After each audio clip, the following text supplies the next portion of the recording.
First of all, what's the fastest you can say the title? Martha Marcy May Marlene. You're bloody hell. I mean, That's I made good. them. You must have said it like... Yeah. I've said it plenty of times. Okay. So, Yeah. I mean, it's been over a year now.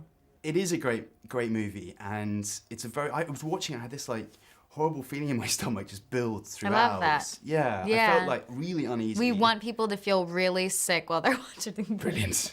You give little sick bags out. We don't. We want them to feel on edge, though. I know that. Yeah. I think that. That's what I want them to feel. Do you get that feeling when you're filming it? Or is that something... I mean, because a lot of it, obviously, is the way that Sean's edited it together. Yeah. And the atmosphere, the music, the sound, the score is incredibly kind of unnerving as well. There were definitely scenes that made me feel sick to my stomach, that's for sure. Yeah. Yeah.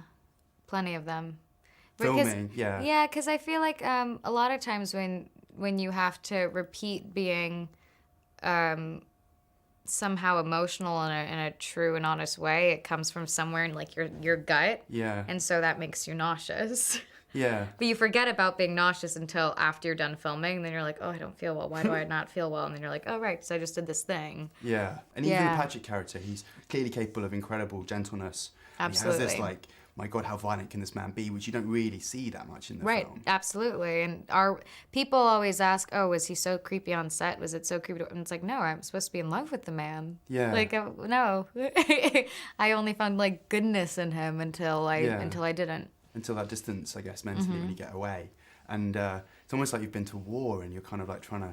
Yeah, it is like it is very similar to post-traumatic stress, I think. I guess people will come to you That's what it feels like. And say, look, I've been through this experience. That's what's been happening. Has it really? Yeah, plenty of times. Do you feel a responsibility almost? I didn't before, and I still don't feel a responsibility. I'm still more...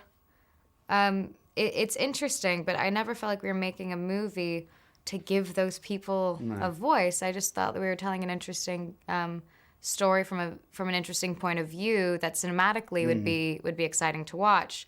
But the most interesting reaction to the film was with something like that was a woman came up to Sean and I saying that she was domestically abused and that this movie captured her loss of voice.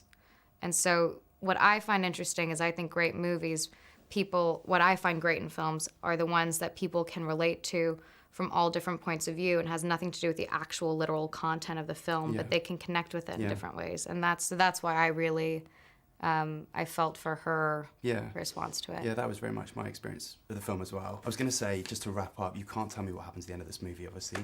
Even your own perspective, I'm sure you've got to keep to yourself. Can you tell me what happens at the end of Hidden, though, by any chance? Of Hidden? Have you seen Cachet? I haven't seen. Oh, okay. Oh, of Cachet? Yes.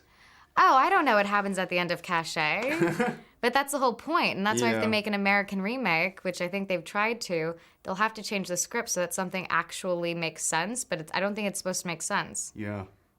I actually watched that movie for the first time when I was filming in Spain with French subtitles. So they're speaking Catalan, French subtitles, and then I watched it again in English with English subtitles. So the first time I saw it, I was really confused because I didn't really understand either language. No. Haneke in 3 languages. Yeah, exactly. That's going to destroy your brain.